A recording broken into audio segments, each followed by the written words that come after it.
but women weren't even allowed into clinical trials by the FDA until the 90s. It was primarily white middle-aged men who would have received the drug. Over the age of 40, 50 or 50. Over the age of 40, actually. Yeah. There's so much more research is going into women's health at large. It's not just seen as small men. If you do not have the representative patient population within your clinical trials, it will almost become a pharmacological experiment when the drug is released. Alex Charge has spent decades cracking the code on inclusive clinical trials, decoding social dynamics with science-backed research for better data, representative trials, and bigger medical wins. What other steps do you think could be done within the industry now to promote more diversity and inclusion? There's probably a number of... How much time have we got? Yeah, no, completely. Oh, I'm going to let you into a secret. Hi, I'm Ben Northfield. I'm CEO of Empatico Consulting. We do executive search in clinical research. I've been working in the industry for the last 20 years, and I'm always interested in exploring different aspects of challenges and developments that are happening in clinical research. One of the main challenges that is always there is in patient recruitment, and I am delighted to be sat with Alex Charge, expert in everything to do with patient recruitment, to find out a bit more about what's happening in the market right now. Alex, welcome. Thanks for joining me. Thank you so much. So, how long have you been working in the industry now in life sciences? Show you my age now. But I've now probably worked for about 25 years in the industry. So I started off actually as a chemist, a bench chemist. There's only so much you can have your head stuck in a fume cupboard. But I was always very drawn to the pharmaceutical industry to really look to help patients. But realizing I couldn't get connected to the patient side of things unless I moved over into clinical. So really early on in my career, I moved across into global clinical trial, global study management, and to really start to feel as if I was making more of an impact than previously before. So the patient engagement has always been a part of your career, but you've been working in the patient recruitment, patient engagement side of things for some time now. How long have you been involved in that side specifically? I would say a good 15 years now. So yes, so starting off at Roche Genentech, and then really focusing, I would say, started off as global clinical trials, global study management, but I loved the early startup, which most people don't. Most people is the most stressful time it is.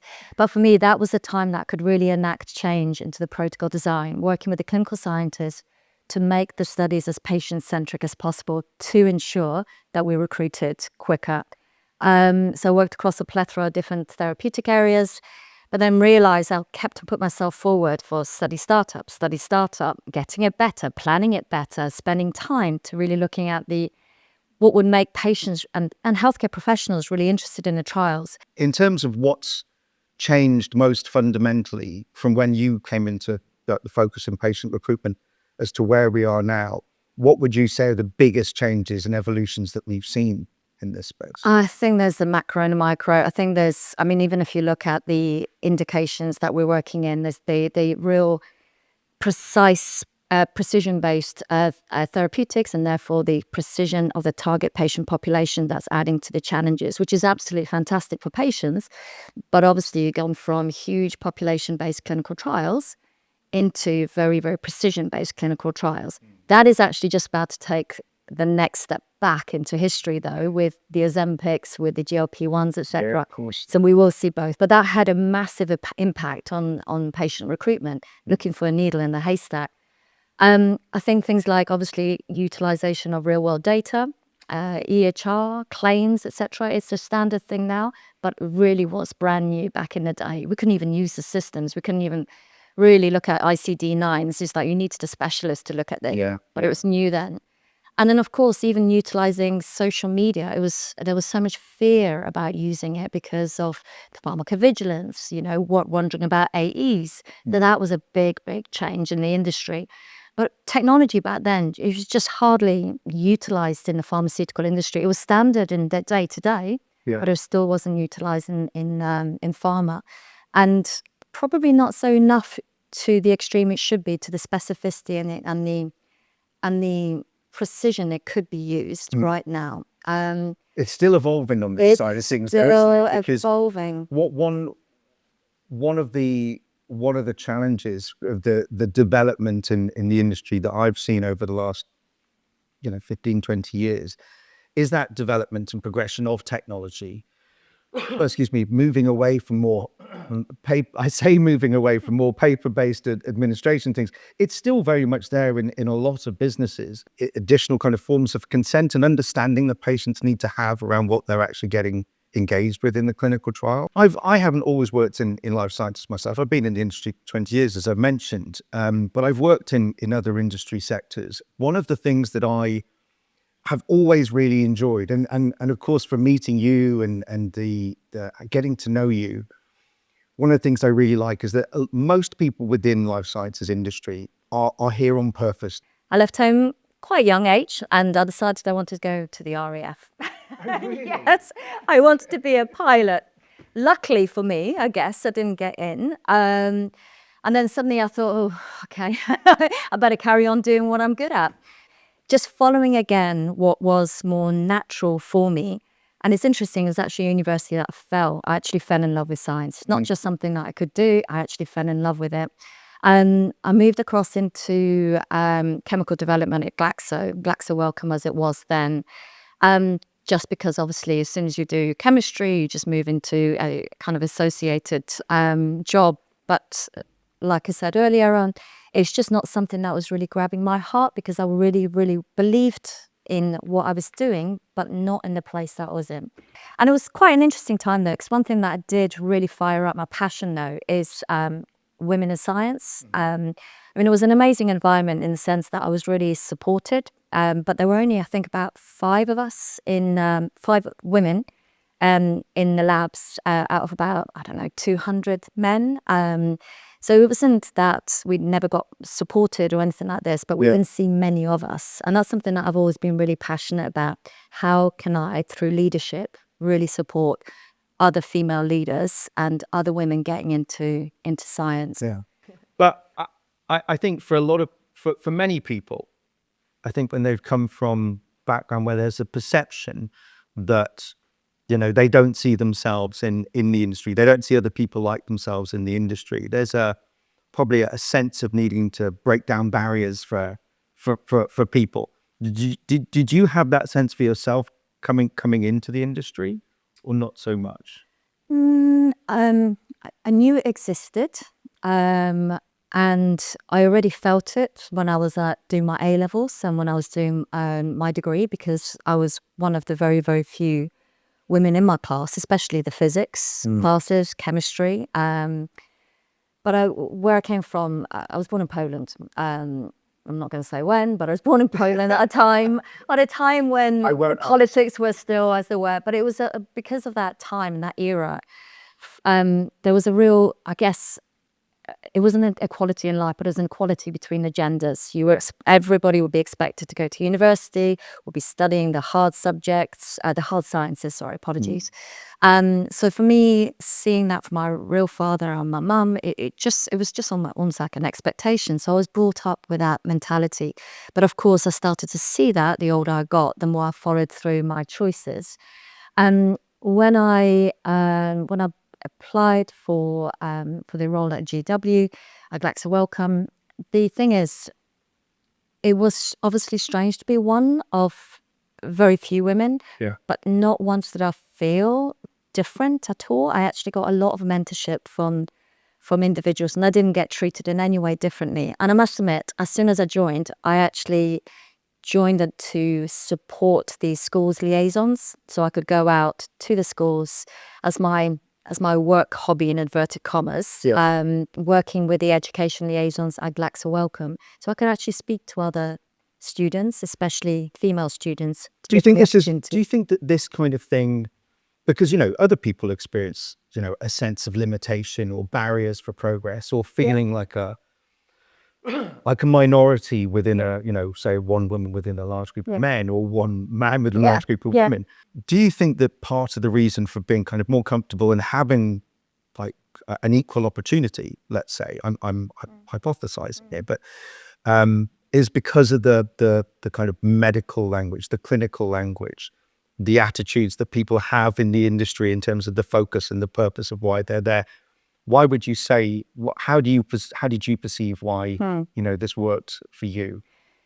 I think, looking at the first part of the question, I think generally what happens, women and men are just as brilliant, just as good at science, maths, technology, engineering. They're equal. It's just what happens over time as they progress through the educational ranks and they start seeing less and less and less of themselves. Yeah. And that there's this natural propensity, unfortunately, that certain genders will progress into certain roles. Now, that's obviously a massive kind of like conversation. It's a bigger conversation completely, and it is addressing itself within the industry. Absolutely. I mean, I think for a lot of, I've been interviewing executives and senior people from around the world for as long as I can remember now, and diversity and inclusion. I mean, just the term of diversity and inclusion has become an everyday thing these days, and it's grown in not importance. It's always been important, but it's grown in focus and visibility. And there's always room for more. Yeah. And for me, I think part of the main purposes of this, in terms of the future, is creating more of a pathway for people to have a career, for people to realize their own goals and growth. What other steps do you think could be done within the industry now to promote more diversity and inclusion? Specifically in around women in leadership specifically. I think strong career pathways from a very early age will be a really phenomenal thing. Whether that's gender, diversity, inclusion across all its forms are a really critical thing. That's when really I started to feel so much more confidence and support when I had a mentor. It's not obviously just to give you confidence, but actually be able to look up to somebody who can guide you and help support you. You obviously still have to make all the decisions yourself, but to actually have somebody mentors. And it doesn't have to be a female mentor, whatever, just somebody who can help to guide you. That would be an amazing thing for anybody to have. I have a coach now. Oh, me too. And he's brilliant. He's fantastic. He's actually outside of the industry, but he's given me so many brilliant leads into thinking, supporting. I guess sometimes also giving me a different view outside of the industry because he's from a different industry. So everybody should have one. Absolutely. I mean, I couldn't agree with you more. I mean, I've had different mentors over the years myself as well, and they've been fantastic. Having that like source of knowledge that you can go to help kind of navigate through something and see through situations, I think is really important. I'd also add that with the mentoring, but also with the responsibilities of organizations, completely, is to create a career path, a visible pathway for people, but also giving them the encouragement and the leadership within the business to see their opportunities as well. So you're not just being hired into a company just to come in and do this job. It's we want to bring you into this organization to perform in this job, but also to give you the tools and the resources to grow. And everybody wins completely. Absolutely. Yeah. We seem to be seeing more and more of it these days because companies want to move away from attrition. You want to be able to promote from within. So it does seem to be, I do feel like it's getting better. What do you think? Yeah, completely. I do think it's getting better. I think we still have a long way to go. If you look at the top roles still, obviously, we're still a long way to go. But I think everything actually starts even beforehand. I think we all have a responsibility not to have stereotypes. I don't believe in stereotypes. I was lucky not to be stereotyped into the games that I was playing, the clothes that I was wearing from a very young age. And that's where it starts. So for me, science, the logic of it, has just always been perpetuated in everything that I've thought and done. And I guess that's why I also had that continuous thinking, and whether that's just confidence or just a lack of perception of what I should and shouldn't be doing from a very young age. We've talked about diversity and inclusion in within people's careers and how it's affected yours and things that I've seen as well. This is a pretty good time to segue into talking about diversity and inclusion within patient recruitment. Because again, I mean, as I mentioned, this is something which has kind of grown in focus and importance, which of course we both know it's very important. But can you explain a bit more why the diversity and inclusion within patient recruitment is so important to the clinical trial process? It's probably there's probably a number of How much time have we got? yeah, no, completely. I mean, what I'm going to say will probably sound very shocking to actually come out of my mouth, but the way I see it, personally, I see it, if you do not have the representative patient population within your clinical trials that will essentially be receiving the drug, it will almost become a pharmacological experiment when the drug is released. And that's my guiding light. I mean, let me just ask you. Yeah. Let me just ask you about that specifically, because I mean, we've both been in this industry a long time.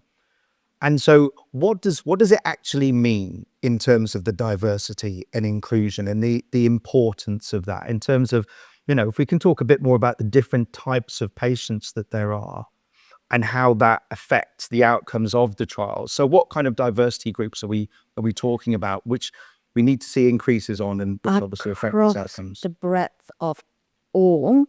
But for me, the way I see it is having a logical mindset in the sense of looking at the target patient population that will receive the drug after the clinical trial.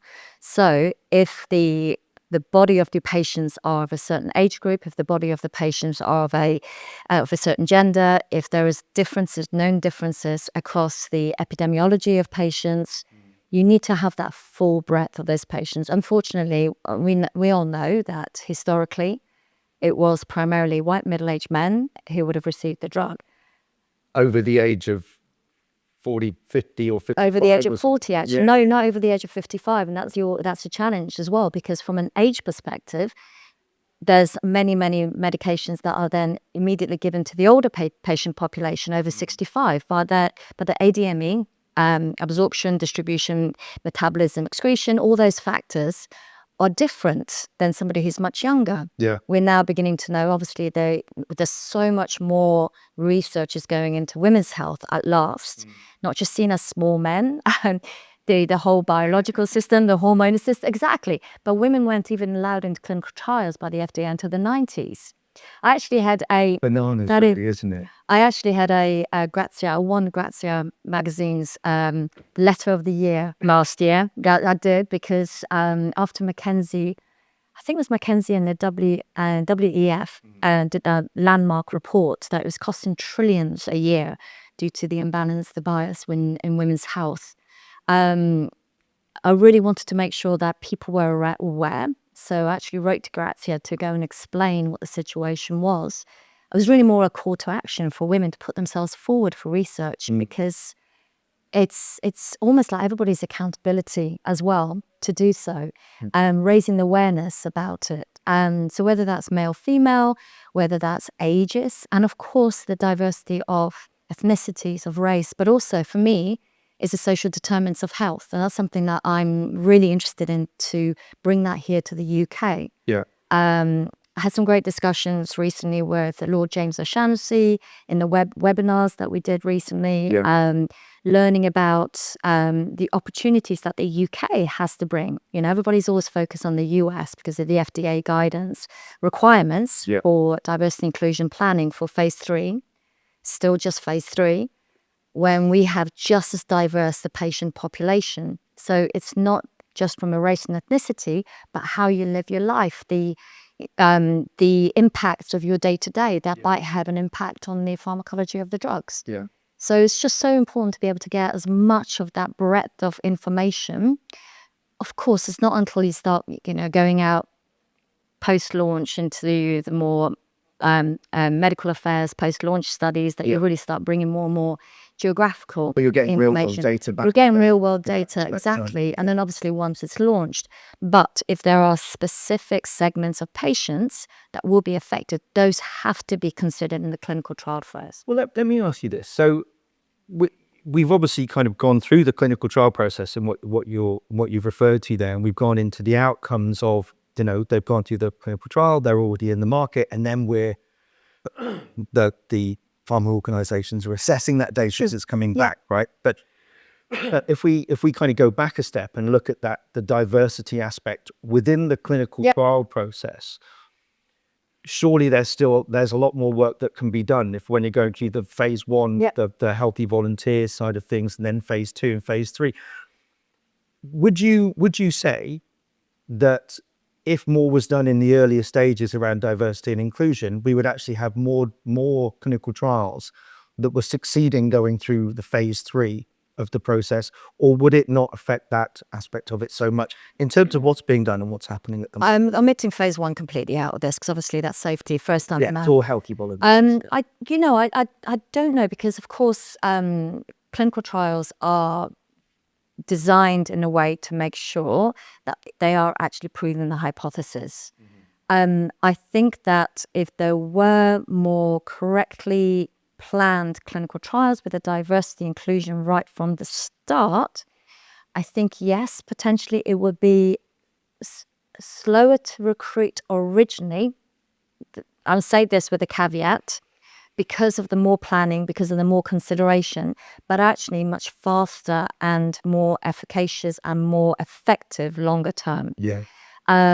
So I, for instance, to name a company right now, GSK, learning that they're actually doing whole program diversity and inclusion planning. I was so pleased to hear this. It wasn't just because phase 3 it was required to do so, but there was a commitment to doing so. I'm sure there could be others, but it's just the one that I learned at last year.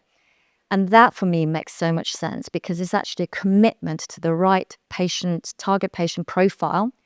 And I said profile as in the blueprint of the patients that will be collected right from the day one, so that there's a depth in the data that's available. I wouldn't actually like to guess how many post-marketing clinical trials and med affairs have had to go and collate the level of correct diversity representation. But that's another division. That's something that is not collated in the pre-planning. It's an interesting point, isn't it? I mean, it's the precision that companies are actually approaching a clinical trial with in the first place, and that opportunity, if you will, to take the time to put more planning into these things, understanding that it might take a little more time. There's obviously the cost aspect of this, and a lot of companies, especially if it's a small to mid-sized biopharm, biotech, when they've got investors on their back, they want to get into the clinical trial process as quickly as possible. They want to pull patients in as quickly as possible. But taking the time to do these things and balancing out the cost versus time ratio of it will, of course, equal better outcomes in the end of the process and more effective drugs when they go to market, right? Am I understanding that the right way? So you just touched on my one bugbear. There are so many brilliant recruitment plans at the point of rescue. And if you think about most of I think 80% of still clinical trials are, failed to reach target, get cancelled or delayed. I mean, it's a ridiculous target. Can you imagine having that? Doesn't necessarily mean there's anything wrong with the drug, though. No, completely. It's the recruitment. Exactly.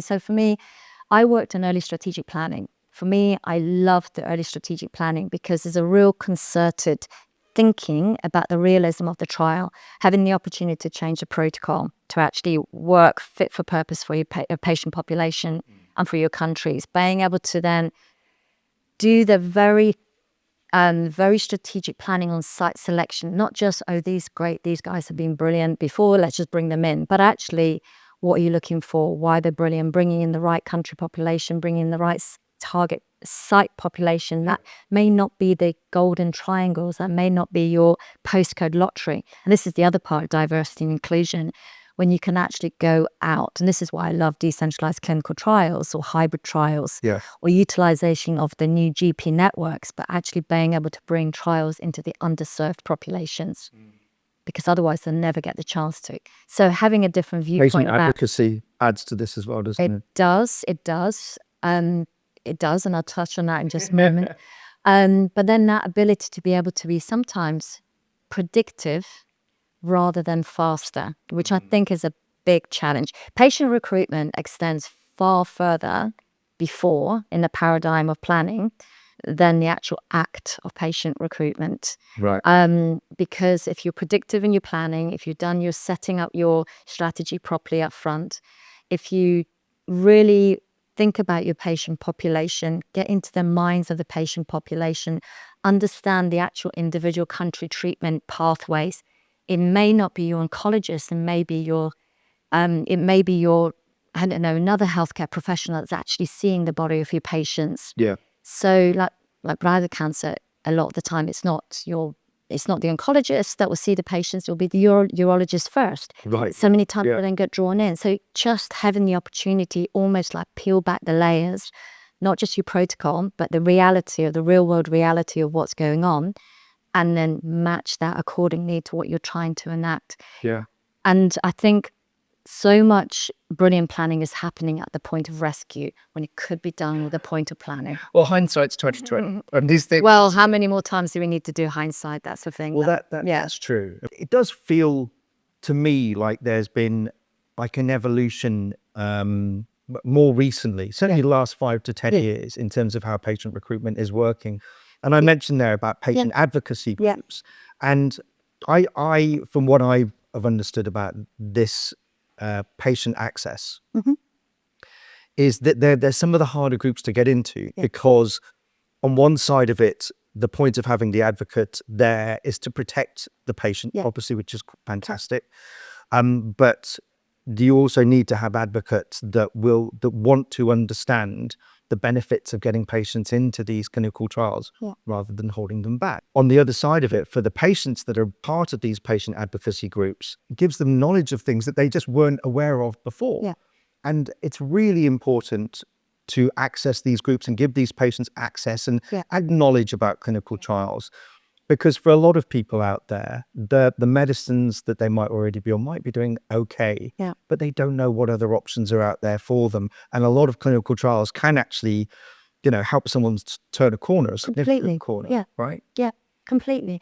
And from when I first started working patient advocacy groups many, many years ago, unfortunately, we could only work with the US ones. What I love to see now is that the whole global UK, European, I'm sure patient advocacy groups in Asia Pac, LATAM, for instance, are so much more involved than they were before. Yeah. I've got a couple of hats on at the moment, and one of those is the CEO for a not-for-profit called an International Society for Patient Engagement Professionals. So we're a membership of 1,000 people and growing, just very, very new. A third of them are patient organizations and patient advocacy groups. And they are part of this group because they want to input, and our professional organizations want to input into medicine's development. So I've seen a real change. Now, there's many ways that patient advocacy groups can be involved, and are being involved in medicine's development and in clinical trials. So it's not necessarily for opening up new trials for patient recruitment. Of course, each one has got different perception of risk, and each indication, disease type requires a different thinking. But also, clinical trials also, you have to manage the risk with regards to a trial may fail. So there's potentially patients that contributed to it, which is brilliant, which is amazing because they've been part of research supporting obviously potential for new therapeutics. But then there may not be an approved drug at the end of it. But there's more understanding of that risk benefit, and also the need to still continue with medical research that patient organizations are being involved in. Yeah. But also, there is other ways to do this. There's ways to bring the patients into the protocol review, into reviewing the patient information leaflets, making sure they're fit for purpose for that patient population, that it will work for them. So there's many ways to be able to be involved. And I loved how I'm seeing that happen. The feedback aspect's really important. Critical. You can't just push the information towards people. You need feedback to understand, well, actually, I was really interested to read this bit because I didn't know that. And it's good to know these risks that are involved there as well. I mean, education on a lot of these things is the first step, right? And with that, I mean, it's a conversation that you and I mean, obviously this isn't the first time we've spoken. Yeah. And one of the things that we've spoken before is about the awareness of the benefits of clinical trials. And it's not just on the patient side. No. From this, other people might not really like hearing about this kind of thing so much, but from a government perspective as well, getting more people involved in clinical trials is a benefit to the healthcare system as well, right? Can you talk me through a bit more on that side of Because I know that we've talked about, I know you've written a paper on this sort of stuff as well. So Yes, completely. And I think once it gets to patients, it's too late. Essentially, I really do believe that globally, I'll say for the UK, but globally, we need to change the perception of clinical trials. yeah, Without clinical trials, we do not have new medicines.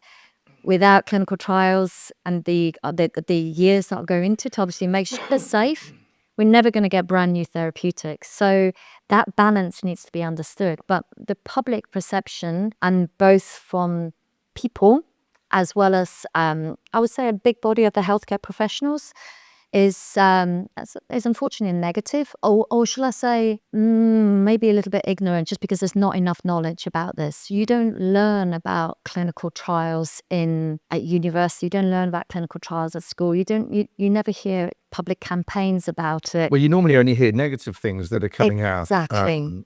about, a side effect that someone's had, and the press and stories that go out, someone's grown an elephant's ear or something ridiculous I know, like that. I know, exactly. But these things obviously do strike fear Yes, into people. they do. But not just for themselves, No. for other people to get involved. Exactly. They've got family members. They're more likely to shy away. It feels risky, Yeah.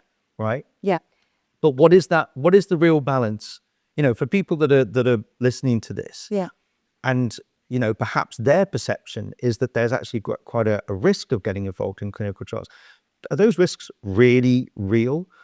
Or is it really truly been inflated? Oh, if you think about the thousands, millions of clinical trials have been conducted, of course, there's always risks. I mean, that's the whole point.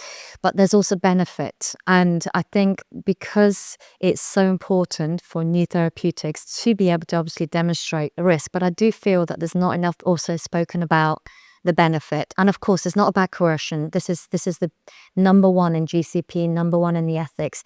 The patient has to make the decision for themselves. But I do feel that sometimes there is not enough kind of balanced guideline to be able to enable them to make the decision in a very balanced view. So, for instance, whether that's 42 pages of an informed consent, which you could say is it's consent, but is it really informing with the body of knowledge, information that's in there that's so difficult to absorb? How is it easy as that to understand? Exactly. And that's why so much patient recruitment organizations are brilliant, because they really do distill some of this information. And I know the sites do as well. So many times the informed consent is submitted and it will get really distilled into something that's simpler. But many times it isn't. Can I just ask as well, right? Because another thing that I know that you and I have touched upon before about this is the people that are having those conversations with the patients. I mean, we've kind of talked about actually getting people interested to be involved in clinical trials in the first place, which is a challenge in itself. And we'll come back to that in a moment, because there's obviously the online social media things, which is changing things a bit. But there is also that importance of having someone that understands the language, the clinical language, but is also kind of humanizes it in terms of how it's engaged. So pharmacists who have the knowledge of the drug and spoke with patients are good people, can be good people to have those kinds of conversations. Clinicians as well, of course, the right kind of people to have these conversations. How has that aspect changed and evolved over the last 10 years in terms of the actual patient engagement?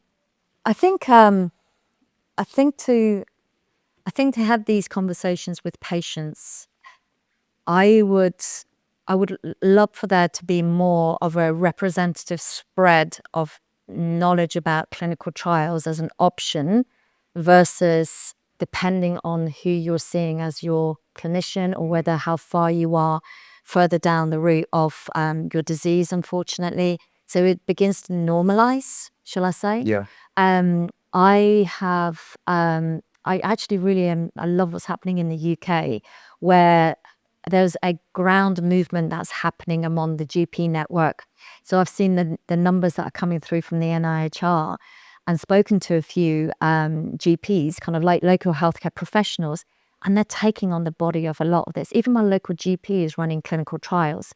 That normalization of having something closer in your community, rather than something that is hundreds of miles away that you have to travel, and that you would either sort out, or because you've got very rare disease or a very specific target indication. Yeah. and this is why, again, if we were to roll it back, I would love for it just to be known about, normalized. It's something that's a normal care option, Yeah. rather either through knowledge or through your being incredibly, obviously, poorly, or it's on your doorstep, or you just happen to know somebody who knows about clinical trials. Yeah. Let's normalize it and also make that seep in throughout the whole entire healthcare professional network. Pharmacies, I think, of course, I mean, this is part of the decentralized clinical trial network.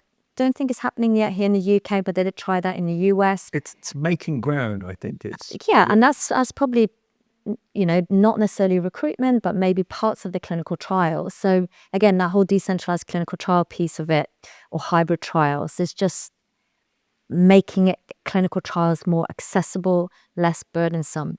When you were said earlier on about the risk aspect, I mean, of course, anything that's got new investigation medicine product could be risky, but also patients don't know that the level of oversight that they get over and above standard of care is absolutely out this world. Yes, clinical trial protocols are too burdensome, but they could be made less burdensome, I'm sure.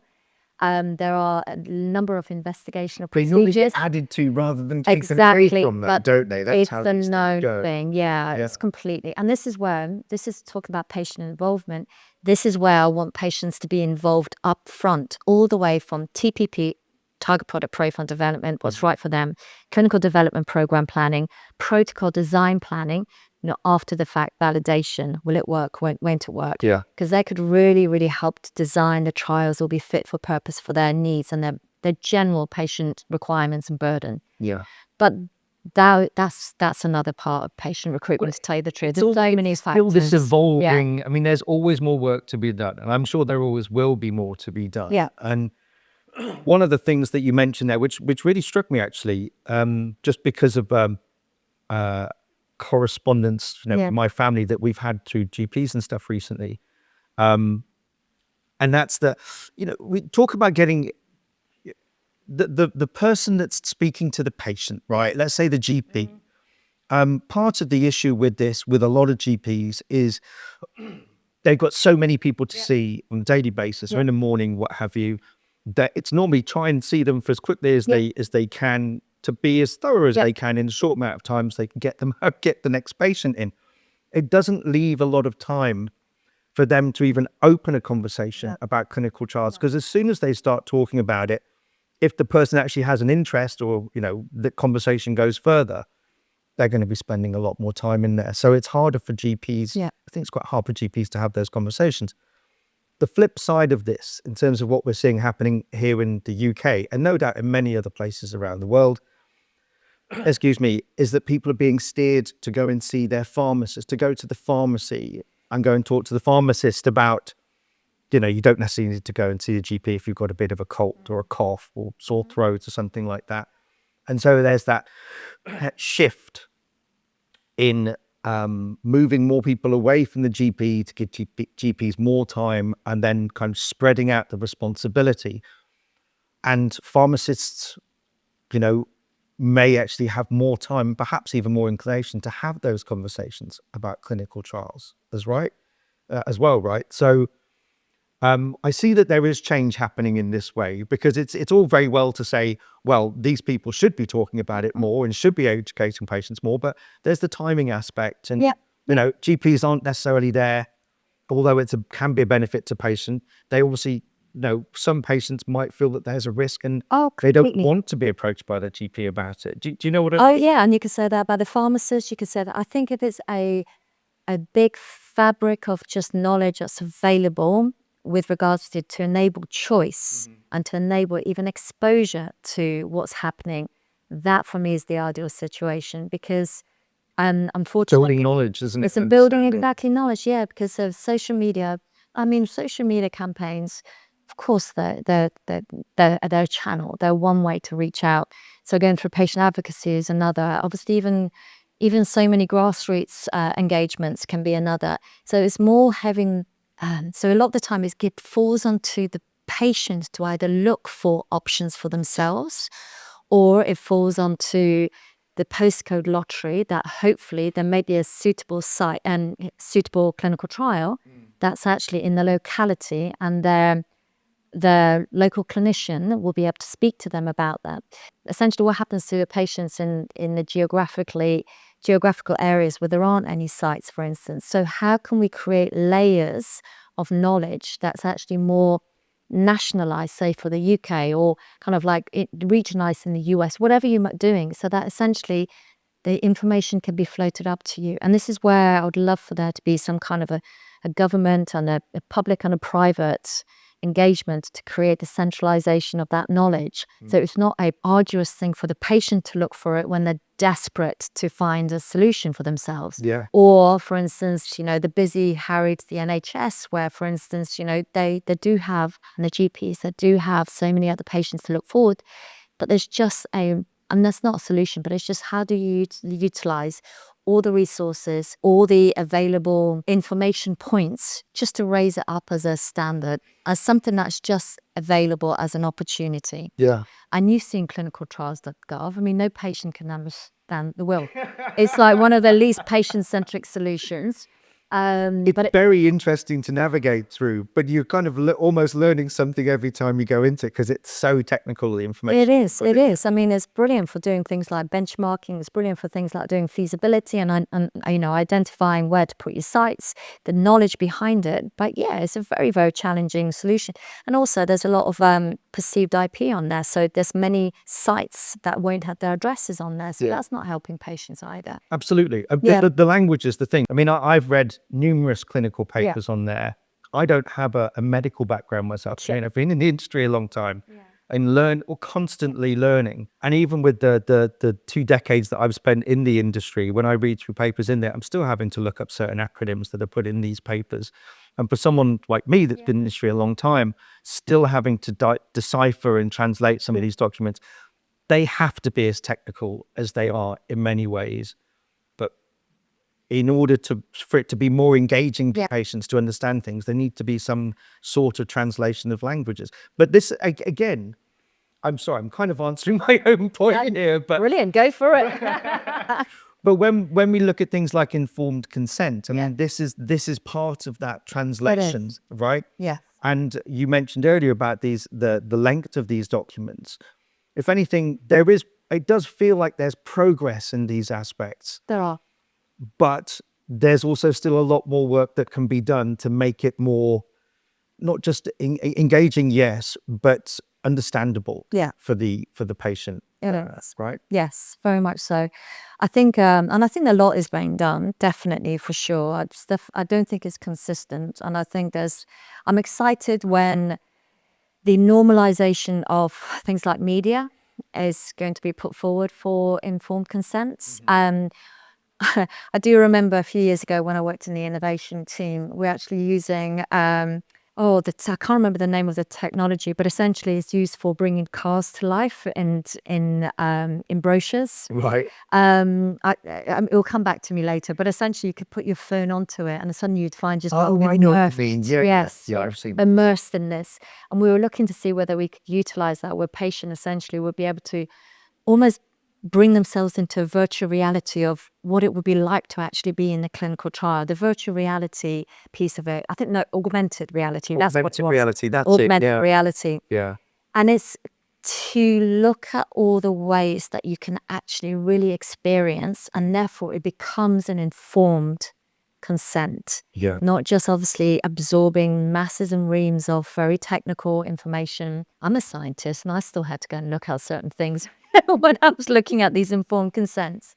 But also, sometimes it is possible to challenge, and the regulators are fantastic. I've seen the regulators really redesign clinical trial guidelines. Everything that's happening with the FDA right now, the real world data, that's the ICH-GCP that's just been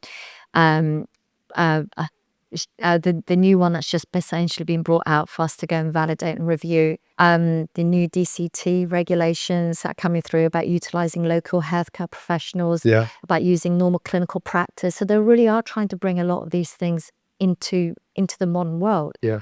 But things like the informed consent is still challenging, but when you push back, you actually do get it approved. I remember doing a ACS study, so acute coronary syndrome. Patients had to be consented within 24 hours, just had a heart attack. Massive 42-page informed consent. I'm like, that's not going to happen. Yeah. So and then Emotionally. well, no, not even now. They're probably, physically they're not able to push back on it. Had a nice 1-page informed consent as a first one, and then once the patient reached stability, was able to go into the full one, approved by the ethics committees and of course regulators as well. It's just again putting the realism, putting yourself in the patient's shoe to actually go, what is going to be happening? Putting that empathy hat on. If you work in the pharmaceutical industry, if you're working in patient recruitment, if you're working in this industry, put yourself in those shoes. And then it's amazing how that pragmatism begins to flow down into the solutions that you design. That's why we chose Empatico as the company name, because it's all about empathy. Yeah, that's the clinical aspect and engagement aspect. And mine's about recharging research, about the innovation into searching and clinical trials. What a great team. A great team. We touched upon something there, which I'm also curious to get your opinion on, which is the impact of the perception of life sciences. With what we've had with COVID and the pandemic in the last 5 years, which obviously has rocked the world, but it's also created additional opinions or stronger opinions about the healthcare industry, about life sciences as well. Yeah. This is such an open question. It might be difficult to answer, but do you think, okay, one of the things that I've noticed about COVID and the pandemic is of course, as we all know, it's shone a spotlight on the industry. In some cases, it's been quite positive for research. In other areas, in other ways, it's been negative. In your opinion, do you think that the COVID aspect of things and the pandemic is kind of helping with more awareness about clinical research and people being more open to engaging with things? Or do you think it might have held things back a little bit? What's your view on this? This is a sad thing for me because I actually think the pandemic really shone a positive light on the industry. I'm not talking about the outliers. I'm talking that in general, people suddenly realized what the pharmaceutical industry could do positively for them. And I got asked, how were these drugs brought to market so quickly? There's a lot of kind of doubt and disbelief about the quicker process that's taken place, right? And I was actually working for one of the main companies at the time that brought one of the vaccines forward. So I was living and breathing in that situation then. And we were working hours galore, really, to make sure everything's moving forward. But going back to the patient recruitment, though, thousands of people stepped up to put themselves forward for clinical research. I was so proud of the population because they were the reason I said patient recruitment. The reason clinical trials take so long is patient recruitment generally is because of the arduous days, years it takes to recruit very small numbers of patients. And that's why clinical development programs are so long. Patients stepped up and they volunteered en masse. And that obviously helped to bring the vaccines to market quicker. Yeah, absolutely. So I loved that there was an increase in positive sentiment towards the industry because the pharmaceutical industry, I'm sorry about what we do, bringing medicines to market, is brilliant because, it's really supporting patients and health. Sometimes, wish there was more positivity from the sales, openness to actually be able to engage with patients in the industry more to help to kind of break that PR. But I think it's unfair on the pharma industry so much historically where there's been the negative sentiment for what they do. I was so heartened to see that. And, I can't remember if it was Gartner or something. I think we went from the last on the line up to, actually being trusted by the population, sorry. Yeah. But it's began to slip back again, unfortunately. That's what I'm noticing as well. Yeah. I think there's this, it feels to me like there's a sense of it being, and I don't like this personally, having worked, working in the industry myself. And there's a kind of sense of people perceive pharmaceutical industry and drug development there's almost like a faceless industry that, you know, someone's out there to get them, to inject them with something or something. And with all the people, I mean, we started talking about, certainly about your career journey. Very few people have fallen into life sciences, you know, kind of with the career path that you've had, and other scientists and doctors and things as well. And everybody, I can't think of a single person I've spoken to that isn't in this industry to advance research, to help people, to have better outcomes for patients. You know, we've all got or had family members that have had some kind of affliction or something, right? And so it's a little it's a little frustrating at times when it's all, well, it's all big business, it's all just for money. It's really not, right? Yeah, and that's why I think having a much wider conversation and a much wider awareness campaign will be an absolutely fantastic thing, just to normalize them. I mean, everybody takes Answer those medication. questions, right? Answer those questions, and just basically for people to put a connection between the daily medicines that take and the pharmaceutical industry that brought them together. It seems to be a chasm between those two. Yeah. People can't seem to connect that one drove to the other. People don't understand the process. Yes, of course, there are generic drugs out there, but the years and years and years of research obviously happened beforehand, and the money and the nutrition, the therapeutics. It's almost like creating a 101 about the medicine's journey of the medicine that the patients are taking. Yeah. And I know that I'm oversimplifying so much, but there does seem to be a real break of understanding in the population. And I'm not talking about patients. I'm not even talking about, when we all work within the industry, of course we understand it. But I don't even think in the healthcare industry there is enough understanding of the pharmaceutical process. The level of risk of investment and the amount of drugs that are Right. failed. And companies as well as drugs. Yeah. But I'm excited though that things like the drug development timelines are dropping, the regulatory timelines are dropping, the level of AI, machine learning, combinational therapy, computational therapy that's happening, that we are able to identify new target molecules quicker. Yeah. But of course, then what we are also seeing is that we'll always have those precision target medicines. There have to be. But we also know that the buyers, the NHSs of this world, don't have enough money. So we are going to see this new flip towards more preventative health, which I think is a positive thing if we start focusing on dementia, understanding dementia as well as we understand oncology. Yeah. Yeah. So one of the things that I'm really passionate about, and I'm beginning to work on, and I'm hoping to do a lot more this year, is about working directly with communities. So this is actually something that myself and a colleague we're looking to bring together, is understanding where the certain patient populations, where those target patients are, from a social determinants of health perspective, so in the UK, from a disease epidemiology perspective, and then working to get the trust with local communities. So patient advocacies, patient groups, they're phenomenal. They're absolutely wonderful, but they're very, very specific, obviously, to the disease and those patients. When you are then working with the communities, and it could be, we used to laugh at this, pay, play, pray, banks, playtimes, pray at the churches, etc.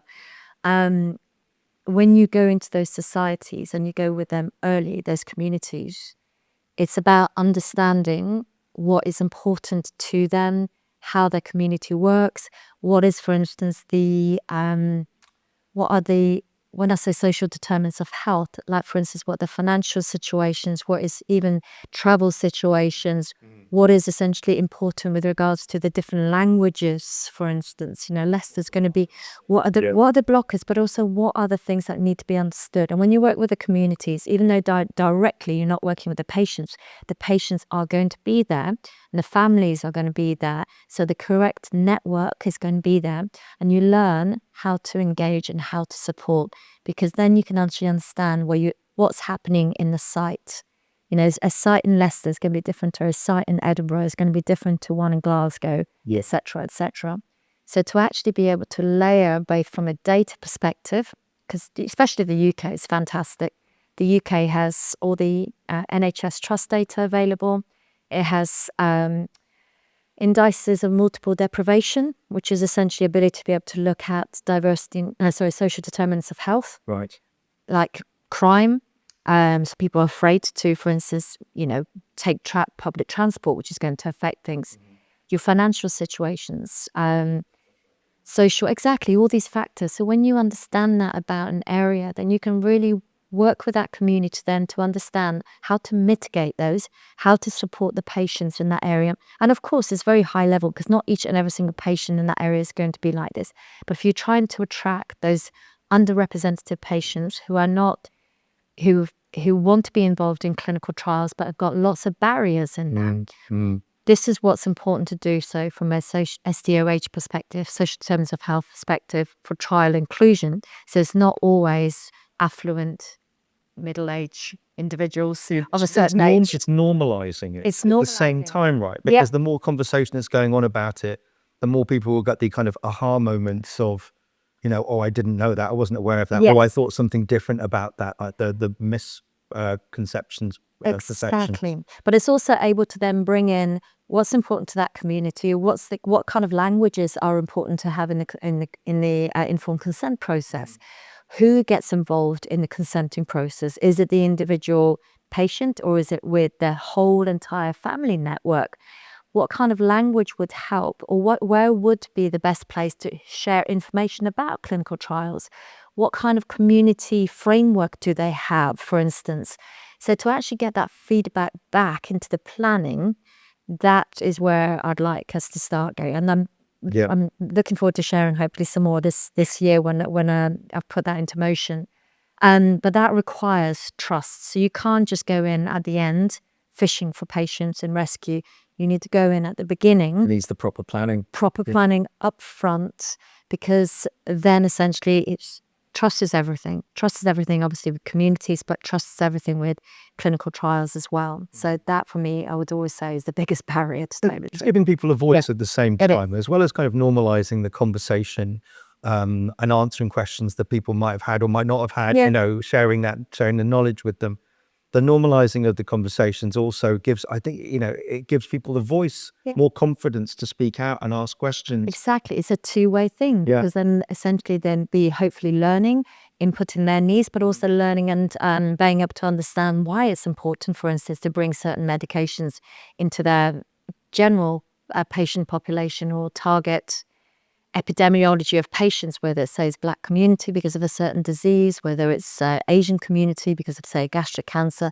So I think it's so important to get down into those details. It takes effort, though. It's different. And it is... that's what I mean. So much is done at the very, very global level. But when you actually look at what is the success factor on a kind of local geography, even down to the actual... like different trusts and different environments within the UK, let alone the UK level. And I wonder whether we're going to start seeing that change instead of doing a sledgehammer effect with global one-way challenges, whether that extra effort just, from a cost, grassroots, exactly. I mean, in the US, we're beginning to see community hospitals being utilised, and this is what I'd love for there to be, community hospitals here as well. I think in the UK, it'd be a lot easier because we don't have the challenges of referral payments, for instance. Although I do like the sound of the UK potentially government providing incentives for that, because I think that's going to definitely help. But we have a much better network for that. So how do you get into the communities, into the areas that they trust, into the areas that already visit, to make it so much easier for them to be part of those trials? Get it out of the affluence of the golden triangles, whether that's UK or any other country. So you can see why. I've been involved in one. I've you? never been invited to one either. Oh, that's the thing though, isn't it? So my brother has invited himself because obviously myself, having worked in it, I know the industry, so he came to me and I said, yeah, go for it. So he's done both.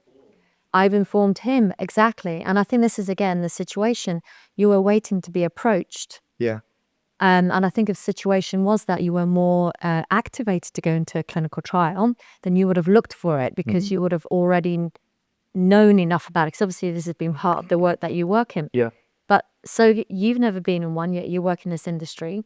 I've tried to put myself forward lots of times, but unfortunately I've never had any too healthy. Yeah. That's the thing, exactly. Never been my problem. But you can see, so again, it's a multifactorial thing because so one thing about it being in GPs, I think it normalizes it because it's like there's a trust thing. Oh, if it's actually just at my GP's, it's a nice local family GP.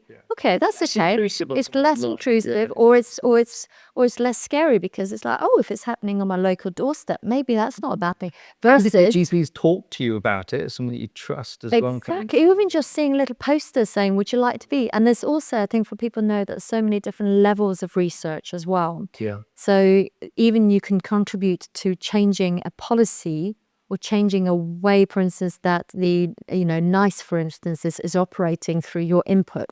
Of course, we're talking about interventional clinical trials. I mean, these are different, but those, when they are actually normalized in the setting you trust, hence the community hospital, pharmacist, the GP, even just the level of information, it will pique your interest.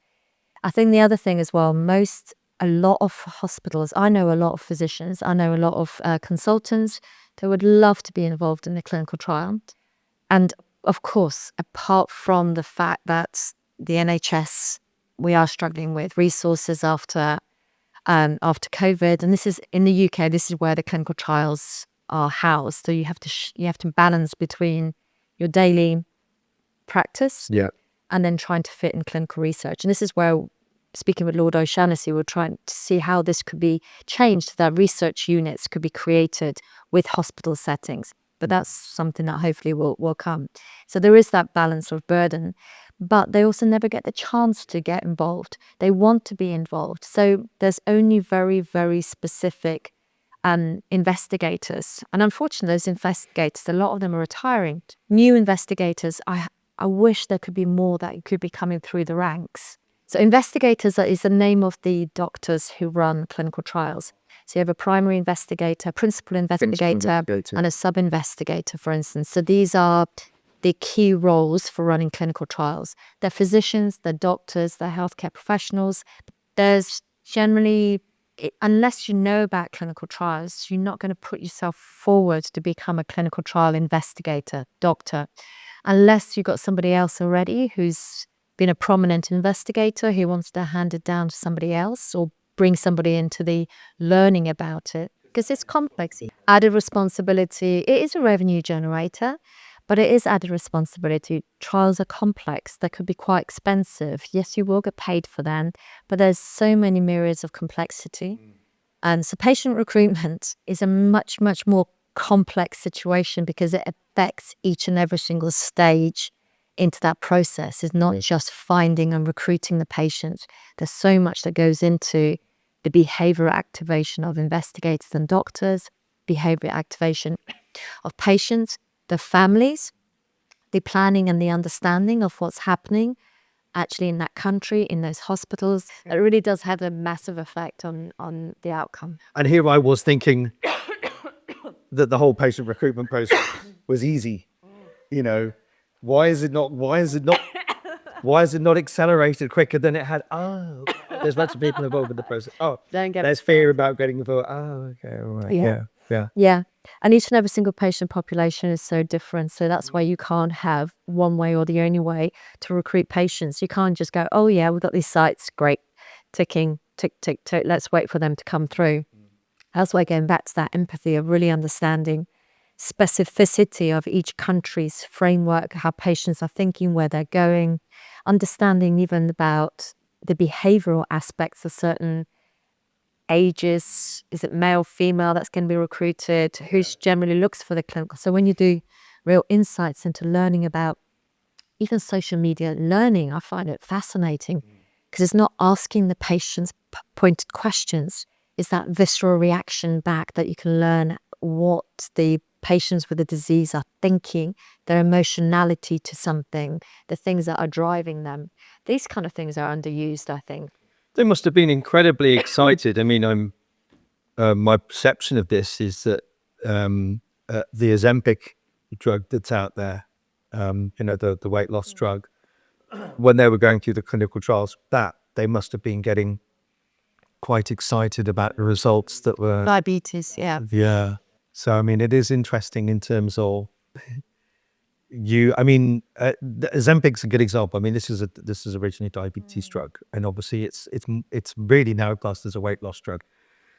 And then you've But it's still a diabetes. It's still a drug. diabetes, It's of still- But course. yes, yeah, and that has was so many challenges with regards to Yeah. availability for patients that actually need it. But Yeah. yes, Well, Viagra is another good example of this as well. very well It known. didn't Yes, we'll start get the out as the textbook. drug that it's ended Yes. up being treating. Yes. It's now erectile dysfunction, but originally it Yeah. was what was this? It was a for heart yeah, condition, yeah, wasn't it? Yeah. So the importance of getting these patients into these clinical trials. safety and efficacy into the massive. So it's a new therapeutic. So first time in man, it's just to really look at the safety profile. The very, very initial, I mean, they're kind of like reactionary safety profile, making sure you've got your right dose. So you start looking at what's the potential therapeutic dose versus a toxic dose. So each drug, of course, is, from chemistry, biology, everything else, there will always be a toxic and there will be a therapeutic. So that's what you're really trying to find. Yeah. And then when you go into patients, by the way, sometimes, so that's kind of phase one. Sometimes, depending on the complexity of the disease or the chronicness of the disease, you might actually go into patients sooner. So, like for instance, some of the late stage oncology, if you have a good safety profile, so from animal testing beforehand, maybe some first time in human, you'd potentially go into patient populations already. Patient access. No, not patient access. Yeah, that's something different. Okay. But you potentially already want to try and accelerate getting the drug to patients who you really are very late stage. The risk factor of it is still obviously high. You want to make sure it's safety, but you may want to accelerate it because there may be a therapeutic benefit. But generally, you'd go into the different stages. You also want to get it to patients that really need it. Exactly, sooner, quickly, of course. But I can't stress enough how much safety rigor, and goes into it. And that's why drugs take such a long time to come to market, because you need to, from a statistical perspective, each protocol, each phase of clinical research, there's so much calculation into how many patients are required, how many patients are likely to drop off, what's the statistical measures. So that's where you're going through each and every single one. There are some pharma, some of the designs or protocols they've created, especially in oncology, umbrella trials, so many different complex, even matrix kind of designs. So I worked one in pediatric, is trying to find the quickest way to understand which drug is going to be best for which tumor. So there's so much innovation that's constantly going on to try and bring drugs to market quicker. But essentially, going back to your question, you are ultimately trying to make sure it's safe in as big a patient population. You don't get suddenly something that's a signal to say, it's a challenge. Yeah. And that's why things like diversity and inclusion is important, because obviously the more kind of biologically, physiologically different patient populations you have earlier on, the more likely you might see a signal of safety. And then it essentially goes through something called proof of concept. So that's essentially almost like a milestone trial that essentially says, right, okay, you've been able to prove the concept of your disease hypothesis.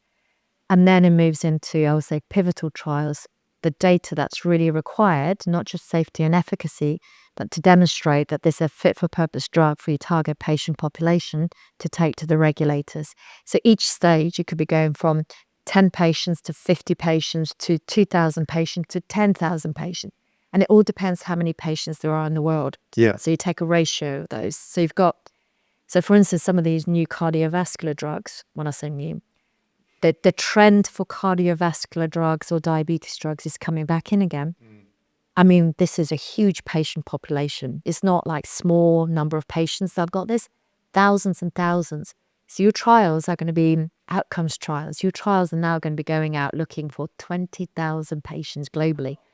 How are you going to recruit 20,000 patients if trials have got challenges for 50 patients? Of course, it's a balancing ratio because there's more and more patients. Yeah. So from a funnel perspective, they call it the leaky funnel in patient recruitment.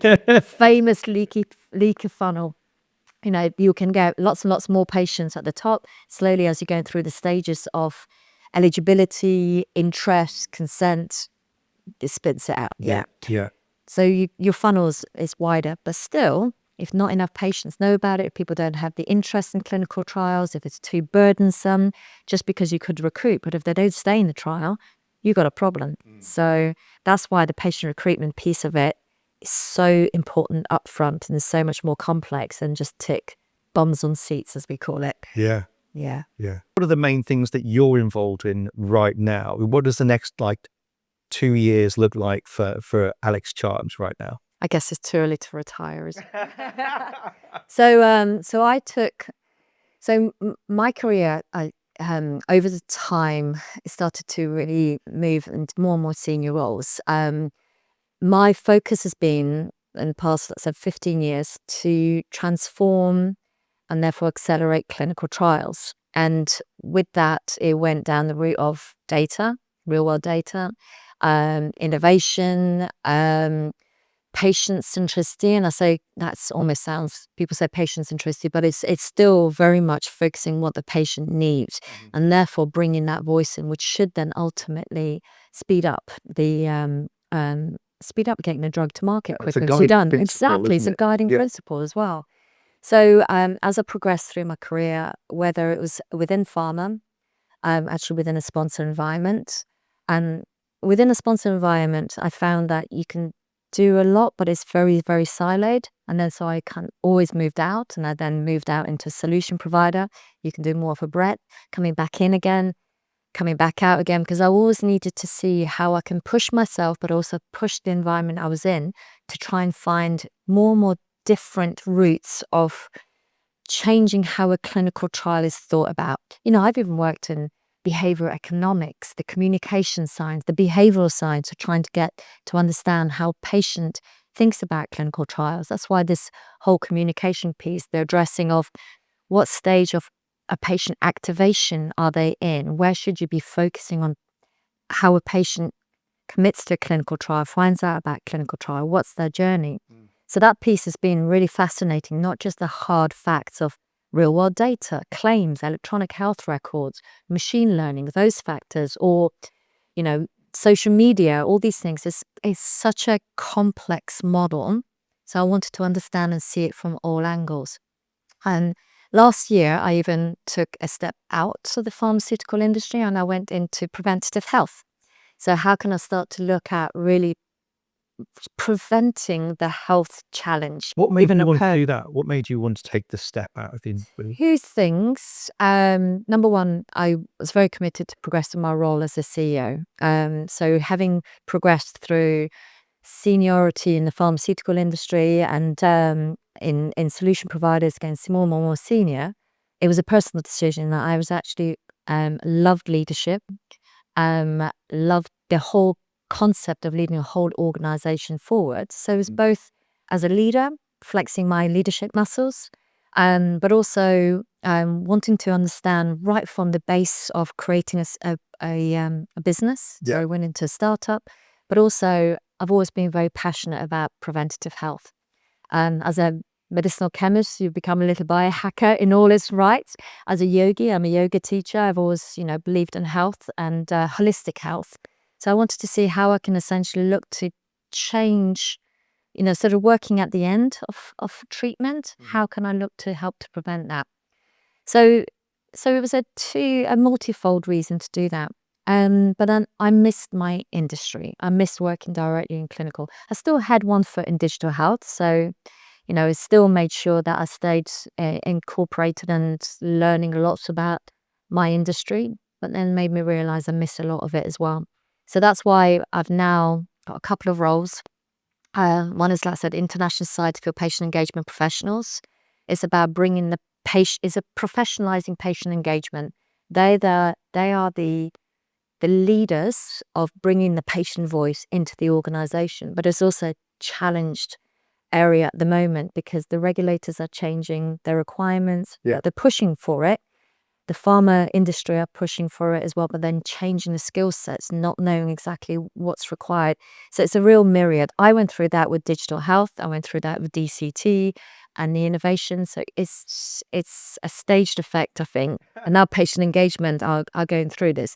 But the professionalizing of the profession is so critical to continue driving the needs of the patients.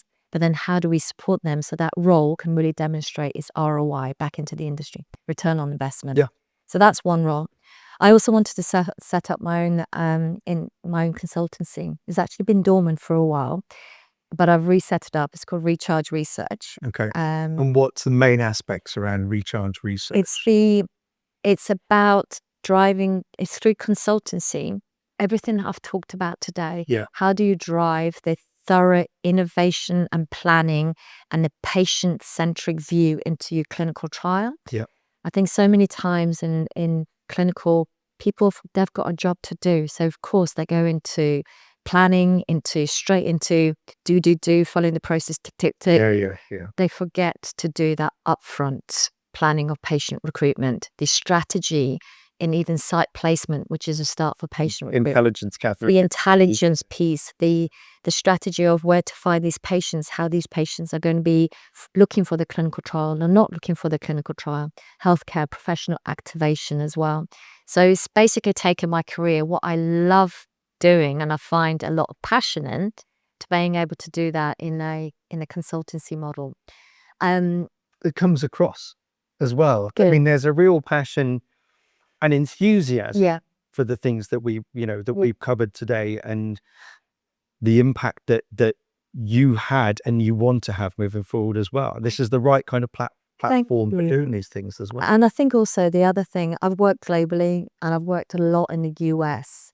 I want to bring some of this here into the UK and into Europe. I think it's changing so much. The health consumerism is rising. Patients are becoming a lot more aware. They are banging on the door as to what they expect. So, and there is a change because of certain challenges, where due to Brexit or COVID, etc., that there is a realization that there needs to be a reinvigoration, hence the recharge, of clinical research back into the UK. Things are changing in the EU with the CTR, so it's causing challenges. But data acceptance for innovation, a lot more an openness to more innovative things. So it's becoming a real perfect storm to help support the European market and without the UK as well in trials. Oh, I mean, naturally with pharmaceutical companies, but I would love to actually work with the biotechs, with the smaller organizations, because of what you mentioned earlier on, actually. So there's only a small amount of, big budgets, obviously, they've got the investors, but there is probably less resourcing, less experience, also less knowledge about potentially different markets outside of the US. There's a big reliance on CROs. CROs are there for a reason, contract research organizations, to conduct the trial. But the specificity of having a consultant who's lived it, breathed it, and done it can actually help support and create something that's really custom for them. For generally their one drug entity, target patient population. It's a very special kind of relation to be able to have that respect for driving the outcome for their trial, for their patients. And the whole situation with the UK and the NHS, I've got so much respect for the NHS. So to actually be able to help support more of a end-to-end model, not just in clinical research and drug development, but begin to work with the government, policy, supporting the NHS. How can you start to help to drive that decentralization out into the different sites? Working with GPs, for instance, to help support them. So it's bringing things a lot more to home to really start to feel as if you're making more of that grassroots change, I guess. It's really, I have to say, I mean, for someone that obviously that works in recruitment, being a headhunter for a long time, the approach I try to take with everybody is consultative. It's really understanding what people's priorities are, where they want to go, the impact that they want to have in the industry. And, you talk about intelligence and preparation and all of that. from what I'm hearing from what it is that you've been doing, Yeah. you've been putting that time into your own preparation, Yeah. your own intelligence gathering about how these things work so that you can take this knowledge Yeah. and best impact, these biopharm, biotech businesses, and obviously help people get access to the right kinds of clinical trials Yeah. and medicines. Yeah. So, all credit to you, I'd say. Thank you. Well, I must say, it's been an absolute pleasure and an education in many ways talking to you today. So thanks so much for taking the time to speak with me. And Thank you. I look forward to doing this again at some point. I hope so too. Thank you so much. It's been amazing. Oh, thanks a lot, Alice.